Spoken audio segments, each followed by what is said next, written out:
இப்போ இந்த ஸ்பைன் இருக்கு இல்லையா, ஸோ அது இந்த நரம்பு மண்டலத்துக்கே ஒரு பேசிக் அப்படின்னு சொல்றாங்க. அங்க ஏதாவது பாதிப்புகள் ஏற்பட்டுச்சுன்னா முதல்ல நரம்பு பகுதியை தான் வந்து பாதிக்கும்னு சொல்றாங்க. என்ன மாதிரியான பிரச்சனைகள்லாம் வரும்? இப்போ ஒரு ஆக்சிடென்ட் நடக்குது, அதனால ஸ்பைன்ல அடி விழுந்துருச்சு அப்படின்னா என்ன மாதிரி இன்ஸ்டன்ட் பிரச்சனைகள் வரும்? அதுக்கு என்ன தீர்வு இருக்கு? First and most common spine problem என்னன்னா back pain, neck pain.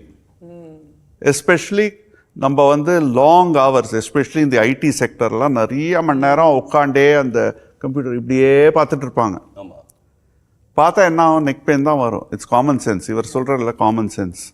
So நிறைய பேருக்கு but the common sense is not very common.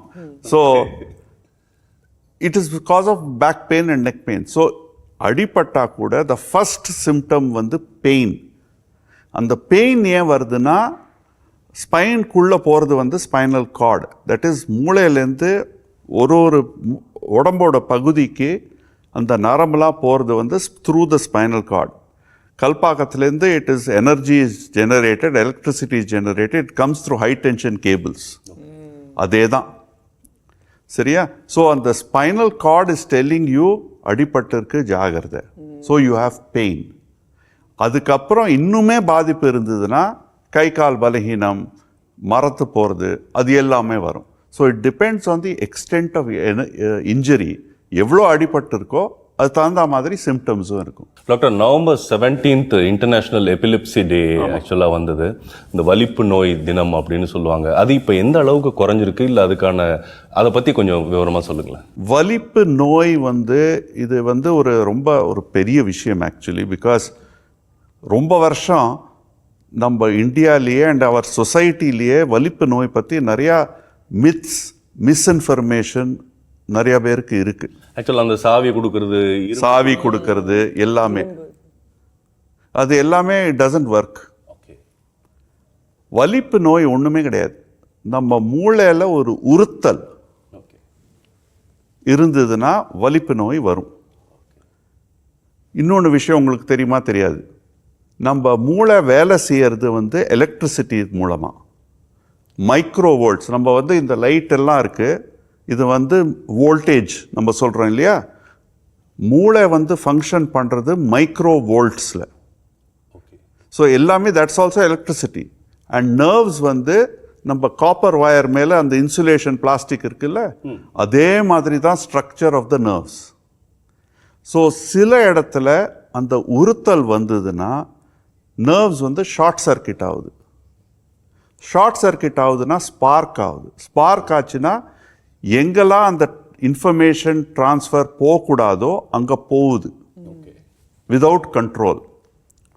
அது வந்து நம்ம வெளியில் வந்து வலிப்பாக பார்க்குறோம், வலிப்பு நோயாக பார்க்குறோம். ஃபிட்ஸுங்கிறாங்க, சீஜருங்கிறாங்க, எபிலெப்சிங்கிறாங்க. But it's all the same thing. கை கால் இழுக்கிறது அது எல்லாமே எபிலெப்சி. ஸோ இது வந்து இப்போ ஜாஸ்தி இப்போ கம்மிங்கிறது கிடையாது. It is there, but it is awareness that it is ஒன்றும் இல்லை.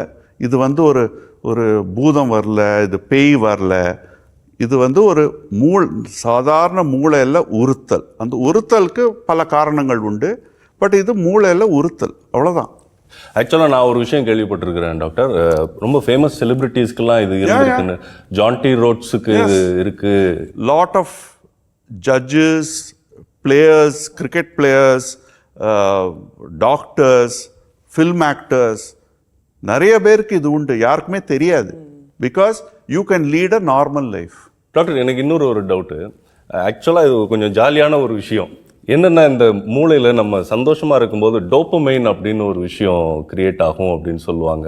ஹாப்பி கெமிக்கல் அப்படின்னு சொல்லுவாங்க. அதை பற்றி கொஞ்சம் சொல்லுங்களேன், அது என்ன விஷயம்? டோப்பமீன்கிறது one of the happy chemicals. இன்னும் நிறைய இருக்கா? நிறைய இருக்கு.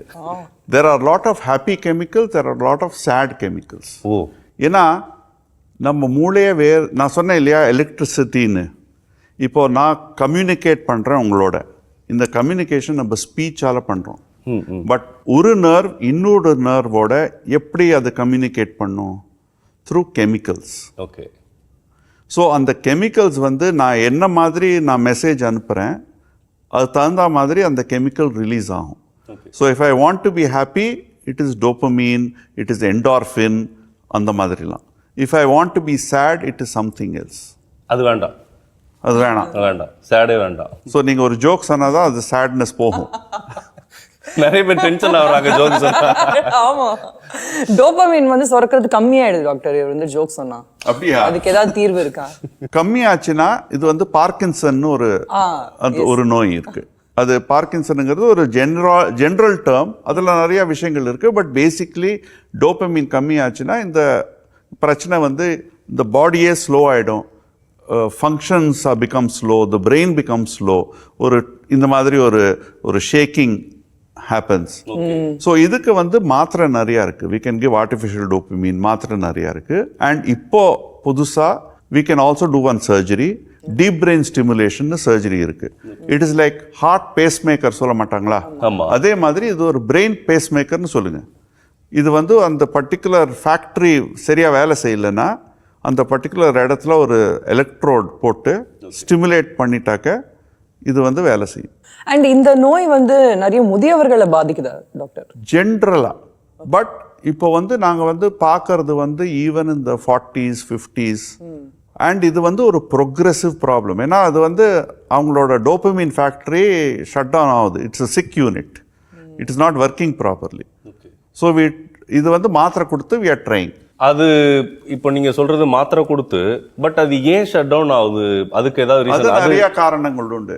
ஃபார் எக்ஸாம்பிள் ஒரு ஸ்ட்ரோக் மாதிரி வரலாம், ஒரு வேற அடிபடலாம். சில பேருக்கு ஏன் வருதுன்னே தெரியாது. பட் சிரிக்காம எப்பவுமே ஸ்ட்ரெஸ்டா டென்ஷனா இருக்கிற அவங்களுக்கு இது வர்றதுக்கு வாய்ப்பு இருக்கா? நீங்க மெடிசன்ல வாய்ப்பு இருக்கான்னு கேட்டா ஆமான்னு தான் answer. But what you are saying is right, because stress and tension இருந்தா blood pressure ஜாஸ்தி ஆகும். if you are a diabetic, sugar ஜாஸ்தி ஆகும். so ultimately it will reach to that. so best is be happy, listen to his jokes. Sir, ஆக்சுவலா இப்போ stroke பத்தி ஒரு விஷயம் சொன்னீங்க. இதுல எத்தனை விதமான ஸ்ட்ரோக் இருக்கு? சில ஸ்ட்ரோக் வந்து சர்ஜரி மூலமா தான் குணப்படுத்த முடியுமா, இல்ல மெடிகேஷன் மூலமாவே சரி பண்ண முடியுமா? நீங்க சொன்னது ஃபர்ஸ்ட், ஸ்ட்ரோக் பலவிதம். ஒன்று வந்து ரத்த குழா பிளாக் ஆகி மூளைக்கு ரத்தம் போலன்னா அது வந்து ஒரு டைப் ஆஃப் ஸ்ட்ரோக். அதுக்கு வந்து even now we can reverse it. அது வந்து ஹாஸ்பிட்டலுக்கு நீங்கள் சீக்கிரமாக போனீங்கன்னா ஒரு இன்ஜெக்ஷன் மூலமாகவோ இல்லட்டா நம்ம வந்து ஒரு சின்ன வயர் ரத்த குழாவில் போட்டு அதை க்ளீன் பண்ணி ரத்த ஓட்டம் திருப்பி ரெஸ்டோர் பண்ணலாம். ஸோ பெராலிசிஸை ரிவர்ஸ் பண்ணுறதுக்கு வாய்ப்பு உண்டு. அது வந்து ஒரு டைப் ஆஃப் ஸ்ட்ரோக். இன்னொரு டைப் ஆஃப் ஸ்ட்ரோக் என்னென்னா bleeding in the brain. Bleeding இந்த பிரெயினில் சில ரொம்ப பெருசாக இல்லைன்னா we can treat it with medicines. But அது பெரிய விஷயம், சீரியஸான விஷயத்தினால தான் இது வந்திருக்குன்னா we have to do surgery.